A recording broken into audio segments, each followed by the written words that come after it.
it looks like Jack Smith has a new cooperator. He has filed a motion and talked about evidence that I certainly haven't seen before or hadn't realized before. And I think he's got some powerful new evidence with a cooperator that is going to be absolutely devastating and damning of Donald Trump in his upcoming March Washington, D.C. trial, his federal trial in front of Judge Tanya Chutkan. Just to remind everyone, that's the case where the Jan 6 case, kind of the big case against Trump only. There are a bunch of unindicted co-conspirators, but Trump's the only defendant. There's 4 different charges, and it's a short conspiracy from November of 2020 to January of 2021.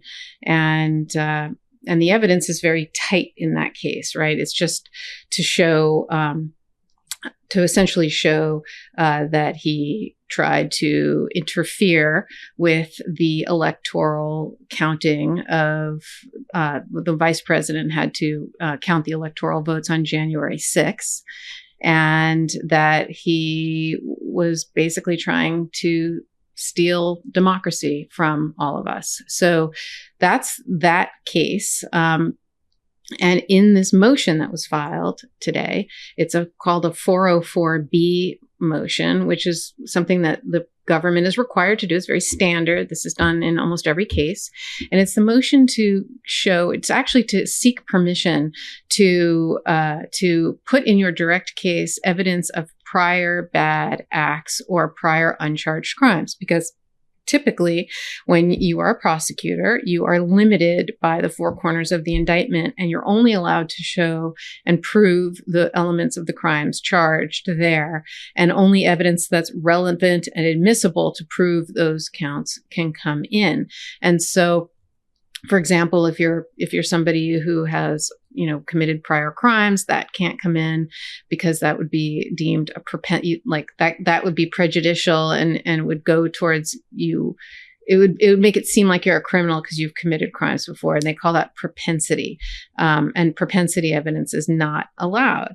But there are some exceptions to that, and the exceptions are the ones that you have to file this motion, 404B motion, and you have to both ask permission of the judge, give notice to the defendant, and ask permission of the judge to whether or not you can bring in this evidence. And then you also give your reason, and you give what exception it falls under. And the exceptions are motive. So if the prior uncharged crime or prior bad act goes to motive or intent or absence of mistake, common scheme, a plan, it has to go towards something like that, and then it will come in. But if the judge does a balancing test and weighs whether the probative value outweighs the prejudicial effect. And it's entirely discretionary. It's up to Judge Chutkan, and whatever she rules on these requests will be the law of the case for the trial. It's not appealable interlocutorily, so meaning it can't be appealed midstream.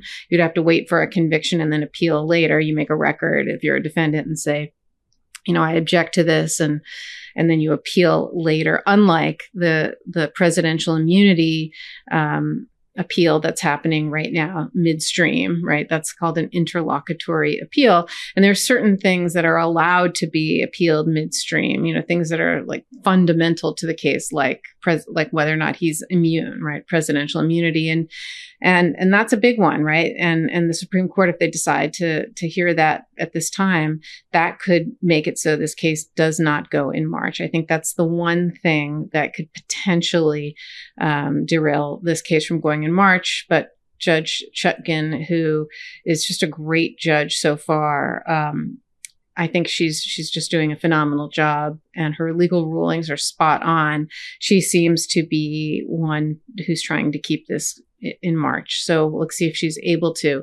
So let's talk about some of the evidence that the Special Counsel's office is seeking to introduce against Donald Trump. And what surprised me was a section that he entitled it "Evidence of the Defendant and Co-Conspirators' Knowledge of the Unfavorable Election Results and Motive and Intent to subvert them." I don't know why I had a hard time saying the word subvert. Anyway, the special counsel says the indictment lists multiple examples of defendants' efforts during the conspiracies to pressure state officials to change the election results or appoint false electors or invalid electors is what I think he called it in this motion. And, this is the whole, pressuring the various states, whether it's Georgia or Michigan or Arizona, the various sections in the indictment that spell out the various efforts in each state that he is charged with. And he goes on to say the government plans to introduce evidence undertaken by an agent and unindicted co-conspirator of the defendant who worked for his campaign, the campaign employee. So he's an unindicted co-conspirator. He's an agent of the defendants, and he worked for his campaign. Okay. That this employee, this co-conspirator, basically engaged in conduct to obstruct the vote count. On November 4th, 2020, they exchanged a series of texts with an attorney for the campaign in Detroit. And in the messages, this employee encouraged rioting and other methods of obstruction when he learned the vote count was trending in the favor of Biden. Then it's redacted. So I don't know what it says. This section is this kind of a big section that's redacted. So I don't know what it says. And then it says, at the time, a large number of untrained people flooded the vote center, making illegitimate and aggressive challenges to the vote count. And then Trump repeated these false claims. Jack Smith says it shows that they know they lost, as well as it goes towards Trump's intent, motive to obstruct, and overturn the legitimate results. I thought this was extremely powerful. If it is a co-conspirator that is now cooperating, that is going to talk about how violence and these aggressive tactics were part of the plan and that Trump knew about it, and that this really goes towards Trump's motive and intent. So I thought that was extremely powerful. And I think that is going to be, if my prediction is accurate and he does have a cooperator, boy, it's going to be very hard to fight that back. And that's just powerful evidence. And it just shows that the special counsel's office is working behind the scenes and getting people to cooperate and testify at the upcoming trial. The next section is also very similar. It talks about, Jack Smith talked about it and titled it Pre- and Post-Conspiracy Evidence that the defendant and his co-conspirators suppressed proof that their fraud claims were false and retaliated against officials who undermined their criminal plans. So the indictment provides evidence, if you recall, that the defendant repeatedly sidelined advisors and officials who told him or the public the truth about the election or would push back if they pushed back on his claims. But Jack Smith in the special counsel's office wants to introduce additional evidence that this plan of the defendant and his co-conspirators, even after the period of the conspiracy, right? So even after January 2021, they continued these efforts to try to stifle any dissent to their false claims. This again sounds like they have a cooperator to me, because how else do they have this information that would be relevant and admissible? So it says defendant and co-conspirator number one, who we believe is Giuliani, right? Beginning during the charged conspiracies and stretching into the summer of 2021 to retaliate against the former chief of the Republican National Committee for publicly refuting the defendants and co-conspirator number one's lies about the election. Then it's redacted, but then it says, and continued retaliation for publicly speaking the truth about the falsity of the defendant's claims. And in the summer of 2021, Giuliani, or co-conspirator one, tweeted to publicly attack the chief counsel of the RNC.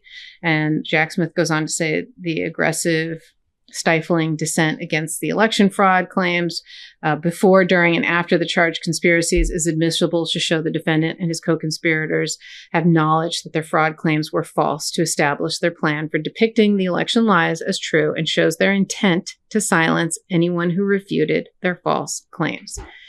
I don't think Jack Smith will flip Rudy Giuliani. I think he's co-conspirator number one for a reason. He's the most culpable of all of the co-conspirators. And so I don't see him flipping him, but who knows? You never know. So I think they have a cooperator for this as well. Fascinating that he's, again, it's redacted, so it's going to be very hard. I can't see what is in there, but from what I see here, what I glean here, I think they have another cooperator and someone who's going to testify about this, and hopefully, again, this is after the period of the conspiracy, some of this, and so we'll see what Judge Chutkan decides here. But again, pretty intense, pretty powerful, and I predict it comes in. It comes in as an exception or as part of this 404B evidence. I'm Karen Friedman Agnifilo. Thank you so much for joining, and join me and my co-hosts every Wednesday and Saturday for Legal AF. Hey, Meidas Mighty. Love this report? Continue the conversation by following us on Instagram @MeidasTouch to keep up with the most important news of the day. What are you waiting for? Follow us now.